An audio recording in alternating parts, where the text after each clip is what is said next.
It is Speedway night tonight with the Rockford Rivets rebranding as the Rockford Racers to honor the iconic Rockford Speedway that drew in hundreds of people every week throughout the summer for the last 76 years. And it feels like we are at the track tonight. As you see, we got some race cars here on the concourse. Lacrosse is usually played on a field and out of the water, but 1 week from today, athletes will compete on a boat in the Chicago River for the first time. Wednesday's 6-2 loss to the Admirals is the first time the Ice Hogs lost a game all postseason, and tonight they are focused on bouncing back with a win to eliminate the Admirals for good. For a look at what the Hogs can do to clinch, I am pleased now to be joined by Ice Hogs broadcaster Dana Gray. Dana, I appreciate your time as always.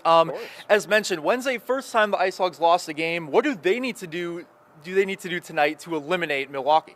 The Chicago White Sox announced former closing pitcher Bobby Jenks died Friday at 44 years old from stomach cancer. He died in Portugal, where he was being treated for his form of cancer. What do the Rivets, Skycarp, Cubs, and White Sox all have in common? None of them played a game Wednesday because of rain. That being said, here's a look at if and when those games will be made up. The Rivets doubleheader against the Rockers was canceled, and Rockford will face the Pittsbitters at 6:05 p.m. Thursday at Rivet Stadium. And the Skycarps game against Cedar Rapids will be played at 4:05 p.m. Thursday at ABC Supply Stadium for the first game of a doubleheader. Game 2 will be roughly 30 minutes after that first game ends. The White Sox and Cardinals will play a doubleheader of their own starting at 1:10 p.m. Thursday at Wright Field. And on the north side, the Cubs and Brewers game is postponed, but won't be made up until 1:20 p.m. on Monday, August 18th. That makeup game will be the first of a doubleheader on that day.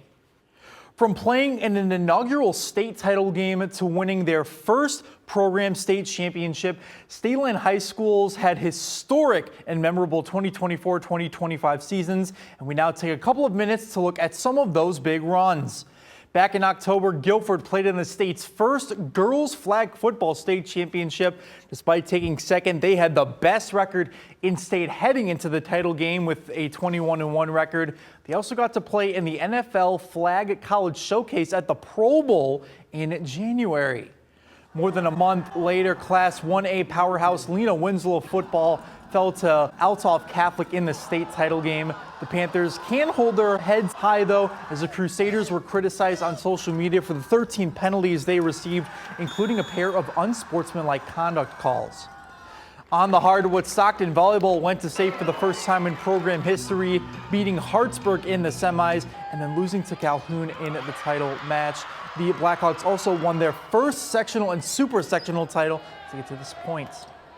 Pecatonica girls basketball wins its first state championship in program history after punching their first ticket to state, beating Carrollton 63-45. They beat St. Edward by 13 to play in the sport's biggest stage in Illinois. And North Boone softball returning to state for the second straight season, culminating in a third-place trophy. They lost to Carterville in the semis, which was a rematch of the 2024 state finals. They'd beat Auburn to end the year on a win. Finally, the Dakota Indians partied like it's 2003, punching their first trip to state since then. It took 10 innings to decide their semi game, but they would fall 2-1, and they'd go on to finish the season in fourth place. And folks, it's not delivery, it's Donato. The Chicago Blackhawks signing Ryan Donato to a 4-year extension Wednesday. In 80 games this past season, he had career highs in goals, assists, points, power play goals, and game-winning goals. His 31 scoring goals led the Hawks. GM Kyle Davidson says he's excited for him to make a difference in the lineup through the 2028-2029 season. Since 2002, White Tumbling Academy in Loves Park proves it's not the size of the dog in the fight, it's the size of the fight in the dog. While the team only has around 24 athletes, almost half of them place in the top 10 at the Nationals for tumbling and trampoline in June. I look for kids that they're going to show a lot of promise. Harry White started the Trampoline and Tumbling Academy bearing his last name more than 2 decades ago. We can take even a below average kid and make them very good to compete at a national level. This includes the 2025 group, which saw 11 people place at least once at the United States Tumbling and Trampoline Association's national competition in South Dakota. I did good. I've learned a lot. It was really fun. 3 became national champions, including Audrey Fisher in the advanced double mini trampoline.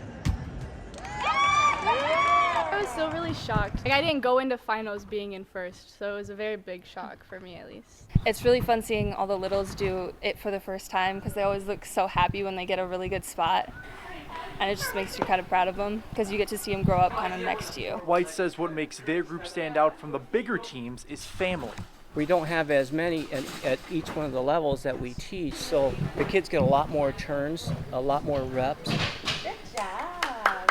It's really nice because all my teammates cheer me on. Sometimes we'll do like potlucks and stuff just to take a break.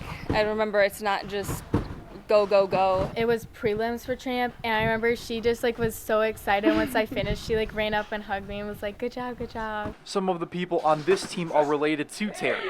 Some of his grandkids are on the team, and 3 of his daughters are coaches. When we come here, I'm coach. I'm not really family. I have to separate those two, but sometimes I can't help it.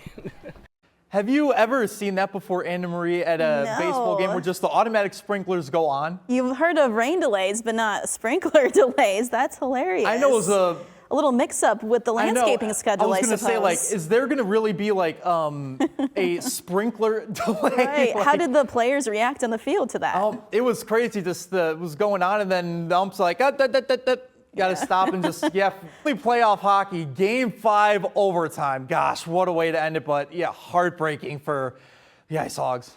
Yeah, it's the best way to watch, a Game 7 or a Game 5 in hockey.